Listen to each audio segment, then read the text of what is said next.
You need to listen to me very carefully, and you need to listen right now. What I am about to disclose to you is the most suppressed, most terrifying piece of military intelligence to emerge in the last 50 years.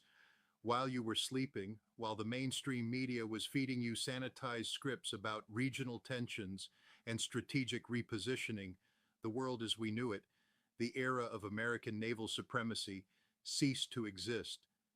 The Seventh Fleet isn't just moving, it is in a full-scale, panicked retreat from the Strait of Hormuz.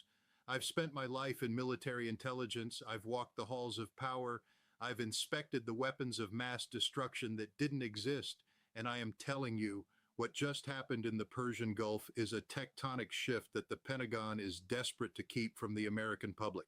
Stay with me because in the next few minutes, I'm going to break down exactly how 9 U.S. warships, the pride of our projection of power, were neutralized in a matter of hours.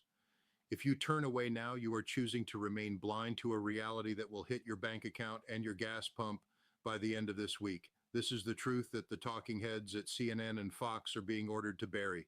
Let's look at the theater of operations. For decades, the United States has treated the Persian Gulf like a private lake.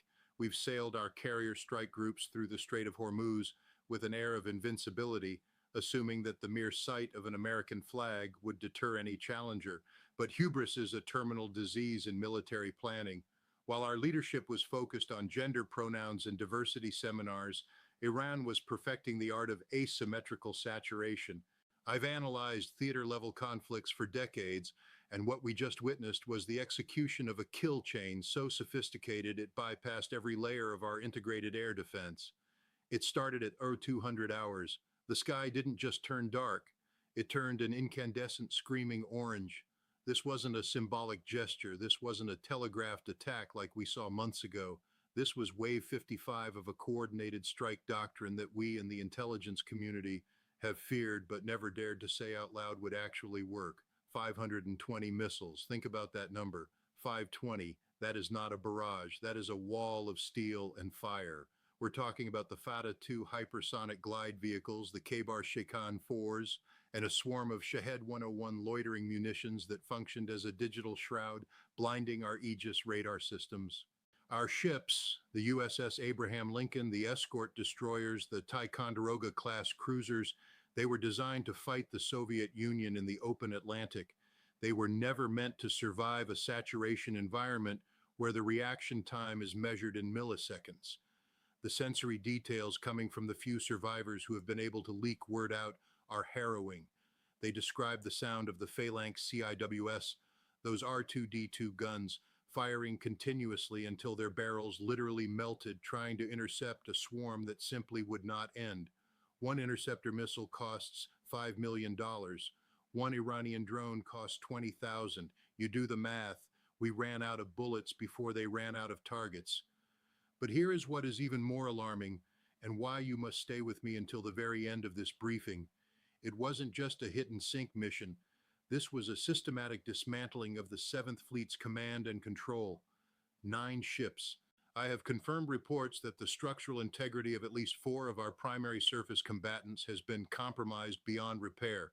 They are currently being towed not toward a victory parade, but toward the nearest deep-water graveyard. The Seventh Fleet is running. They are clearing the strait, leaving the most vital oil choke point on the planet completely under the control of the Islamic Revolutionary Guard Corps. Now, why aren't you seeing this on the nightly news? Because if the American people understood that 9 of our multi-billion-dollar ships were neutralized by a nation we've spent 40 years mocking, the entire house of cards collapses. The petrodollar, the global insurance markets, the very concept of American safety, it all vanishes. The mainstream media won't tell you this because they are part of the same machine that sent those sailors into a kill box without adequate protection. They are protecting the narrative, not the truth. But stay with me because the tactical failure is only the beginning. What comes next changes everything you thought you knew about the next 6 months. As we speak, the proxies are activating. This isn't just about Iran, this is a synchronized global pivot. Hezbollah has moved its long-range, precision-guided munitions into launch positions. The Houthis in Yemen have declared the entire Red Sea a no-go zone for any vessel flying a Western flag. We are looking at a total maritime blockade of the European and American economies. I've seen the classified simulations. When the Strait of Hormuz closes, truly closes, the price of crude oil doesn't just go up $5 or $10, it doubles, then it triples. We are talking about $20 a gallon gasoline in the heart of the American Midwest. This isn't speculation. This is the inevitable mathematical outcome of the Seventh Fleet's retreat. If we cannot protect the sea lanes, we cannot sustain the American way of life. Keep watching because I'm about to explain the secret role that Russia and China played in this specific engagement. While our satellites were focused on the ground, a silent electronic warfare net was cast over the Gulf. My sources in military intelligence indicate that the GPS coordinates our ships were using were being spoofed in real time. Our missiles weren't missing because of bad aim, they were missing because they were being lied to by their own software. This is the hidden truth that the Pentagon is terrified of admitting. We no longer have technological superiority. The weight of this is heavy. I feel a sense of grief for the young men and women on those ships who were told they were the unbeatable force. They were lied to by a leadership that prioritizes optics over ordnance. I'm angry, and you should be too. We've spent trillions of your tax dollars on a Navy that just got chased out of a narrow strip of water by a regional power. But don't go anywhere, because the most shocking revelation is yet to come. I'm going to tell you exactly what the Seventh Fleet's repositioning actually looks like. They aren't going to Diego Garcia. They aren't going to Japan.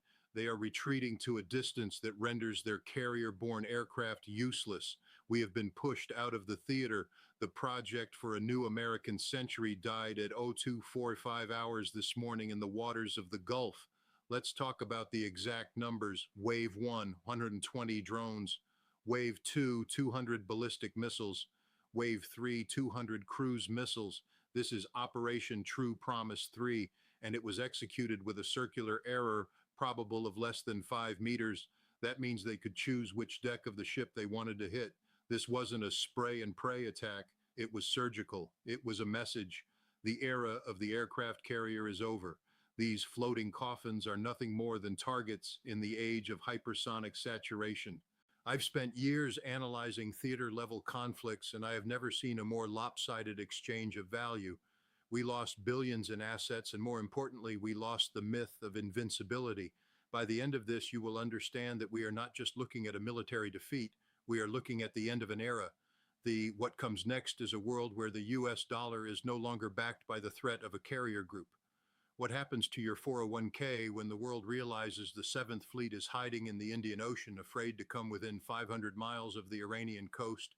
Stay with me because we need to talk about the dark actors in the State Department who knew this was coming. There were warnings. There were red team exercises that predicted exactly this outcome. I know people who were forced into early retirement because they pointed out the vulnerabilities in the Aegis Baseline 9 system. They were silenced so the defense contractors could keep the checks rolling in. This is happening in real time. As you are watching this, the salvage operations are being conducted under a total news blackout. Why hasn't there been a press briefing from the Pentagon in the last 12 hours? Why is the president's schedule suddenly clear? The silence is the loudest proof of the disaster. They are trying to figure out how to spin a total naval route as a strategic realignment. But they can't hide the satellite imagery forever. Already, commercial imagery is leaking out, showing the soot-covered decks and the gaping holes in the hulls of our destroyers. 9 ships. This is the largest loss of American naval power since Pearl Harbor, and yet the mainstream media is talking about celebrity gossip and weather patterns. It's a disgrace to the uniform I once wore. I want you to feel the urgency of this. This isn't some distant conflict that doesn't affect you. This is the pulse of the world. If the Seventh Fleet cannot hold the Gulf, the global supply chain collapses. The microchips in your phone, the parts for your car, the fuel for your heater, it all goes through these waters. And right now, those waters are a no-go zone for the United States Navy. But wait, there is one more piece of this puzzle that is perhaps the most terrifying of all. My contacts in the intelligence community are whispering about the third phase. If the US tries to retaliate, if we use our remaining assets to strike back, Iran has already prepared the Z option. They have mined the floor of the strait with smart mines that can distinguish between a civilian tanker and a military hull. They have turned the entire coastline into a subterranean missile silo. We are in a checkmate position. Keep watching because the next hour could bring the announcement that changes the global economy forever. We are hearing reports that certain regional powers, traditional allies of the US, are already in secret talks with Tehran. They see the writing on the wall. They saw the Seventh Fleet run, and they are making their own deals to ensure their survival. We are being abandoned in real time by the very people we thought we were protecting. I've been in the room when these decisions are made. I know the smell of panic in a command center. It smells like ozone and cold coffee. And right now, the Pentagon is reeking of it. They are realizing that the leap ahead technology they promised us was a lie. We were outthought, outproduced, and outfought. You need to prepare. You need to understand that the information you are getting here is the only thing standing between you and a total psychological shock when the reality finally breaks through the media's dam. The truth is harsher than anything you will hear on the news, but it is the truth. The 520 missiles weren't just weapons.